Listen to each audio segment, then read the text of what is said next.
अस्सलाम वालेकुम सर। वालेकुम अस्सलाम। सर मेरा ये सवाल है कि लोग पूछते हैं कि दुकान, घर या फ्लैट में से क्या चीज़ ज़्यादा बेहतर है रेंटल के लिए? अच्छा, ये सिर्फ़ आपका नहीं, ये बहुत सारे लोगों का हमसे सवाल होता है। लोग पैसे लेके आते हैं और पूछते हैं कि भाई क्या किया जाए?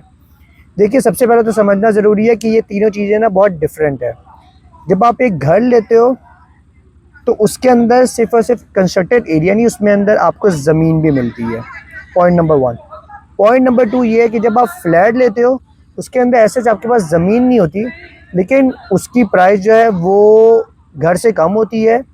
और अगर रेंटल के हिसाब से देखा जाए, तो रेंटल के हिसाब से उस जगह में रेंट आपका बेहतर आता है। प्लस जो यूजुअली फ्लैट होते हैं ना, उनकी कोई मैनेजमेंट टीम होती है कि जो मैनेज कर रही होती है उन बिल्डिंग्स वगैरह को, सबको।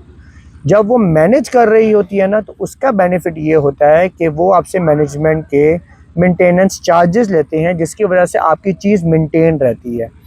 और फ्लैट में एक फ़ायदा ये होता है कि उसको आप वीकली भी चढ़ा सकते हो, उसको आप 2-3 दिन के लिए भी दे सकते हो रेंट पे, उसको आप मंथ के लिए भी दे सकते हो, उसको आप पूरे साल के लिए भी दे सकते हो। जबकि घर को आपको मिनिमम भी एटलीस्ट महीने के लिए रेंट पे देना होता है।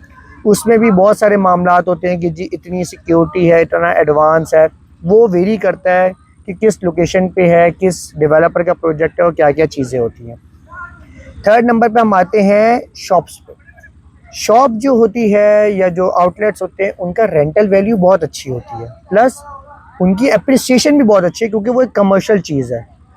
थर्ड नंबर पे वो मिलती भी महंगी है, और कल को जब आप वो बेचेंगे तो उसमें भी आपको ज़्यादा फ़ायदा होगा। लेकिन वही वाली बात है कि जितनी ज़्यादा महंगी चीज़ होगी, उसका उतना बायर ज़रा कम होगा एज़ कम्पेयर टू कम चीज़ का। तो अगर तो आप लोग रेंटल के लिए चाह रहे हैं, तो शॉप वगैरह में आप चाहते हैं, तो वो बहुत अच्छी ऑप्शन है। प्लस फ्लैट वगैरह का बहुत अच्छा नया कॉन्सेप्ट आ गया है पाकिस्तान में। ऑल ओवर द पाकिस्तान देखा जाए, स्पेशली कराची में देखा जाए, तो ये कॉन्सेप्ट 50, 55, 60 ईयर्स पहले ही आ गया था। इसलिए वहाँ के लोगों को तो एक चीज़ ये क्लियर है। लेकिन पंजाब वाली साइड पे इस कॉन्सेप्ट को आए हुए 10 से 12 साल हो गए हैं। तो अगर ये 12 साल पहले का अगर हम देखें, तो अब तक बहुत ज़्यादा एप्रिसिएशन हुई है फ्लैट वगैरह में। लोगों को अब ये कॉन्सेप्ट समझ आ रहा है। लोग अब उस चीज़ को इतना ज़्यादा नहीं देखते कि जी ज़मीन है कि नहीं, लोग कहते हैं चीज़ एसेट होना ज़रूरी है। एसेट में जैसे मैंने बताया कि फ़्लैट की अगर बात की जाए तो उसका रेंटल बहुत अच्छा है। एसेट में अगर मैं बात करूं ओवरऑल, तो शॉप्स वगैरह का रेंट बहुत अच्छा है। लेकिन शॉप को, जैसे मैंने आपको पहले बताया कि शॉप को बेचना, क्योंकि वो एक महंगी चीज़ होती है, तो वो उस चीज़ में आती है। अगर आपके पास अच्छे पैसे हैं तो आई विल रिकमेंड कि आप लोग शॉप की तरफ, कमर्शियल की तरफ जाएँ। थोड़े कम पैसे हैं तो घर के मुकाबले आप फ्लैट में आ जाएँ।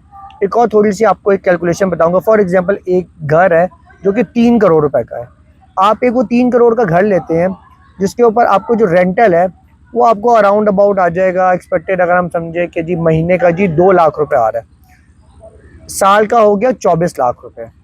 24 लाख के बाद साल बाद जब वो, अगर फॉर एग्जांपल रेंटर वाला बंदा खाली करता है, खाली करने के बाद उसके अंदर पेंट के खर्चे, उसके अंदर आपकी बाकी चीज़ों, सैनिटरी का मसला, ये मसला, वो करते कराते 7-8 लाख रुपए आपका लग जाएगा।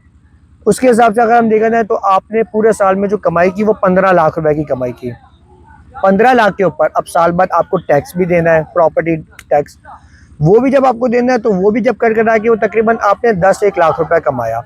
इसी तरह अगर हम फ्लैट की तरफ जाते हैं, उसकी रेंटल वैल्यू बहुत अच्छी है। 3 करोड़ का ही अगर आप कोई फ्लैट लेते हैं ना, उसके ऊपर रेंटल कम अज़ कम भी 2.5 से 3 लाख रुपए आप कमा सकते हैं। और 3 लाख रुपए भी अगर आप कमा रहे हो, तो वो तकरीबन 36 लाख रुपीज़ बनता है साल का। मेंटेनेंस वगैरह निकाल के भी 30 लाख रुपए बनता है, जिसके अंदर से अगर हम प्रॉपर्टी टैक्स भी निकाल दें, तो वो तकरीबन 2.5 मिलियन तक आप इजीली कमा रहे हैं। तो ये एक बहुत अच्छी चीज़ है। अगर हम इसी चीज़ में आ जाते हैं शॉप वगैरह पे, तो 3 करोड़ की जो शॉप है, वो अगर आप 5 साल बाद बेचेंगे, तो उसमें एक तो एप्रिसिएशन भी हुआ, प्लस उसकी रेंटल बहुत अच्छी आएगी। तो रेंटल के लिए ये वाला कॉन्सेप्ट याद है कि ज़्यादा पैसा है तो कमर्शियल शॉप्स वगैरह में जाएं, उससे कम पैसा है तो फिर आप फ्लैट वगैरह में जाएं। पर रेंटल के लिए घर वगैरह ना लें, क्योंकि घर वगैरह का जो हालात है ना, वो साल बाद बहुत ज़्यादा बुरी हो जाती है। Thank you.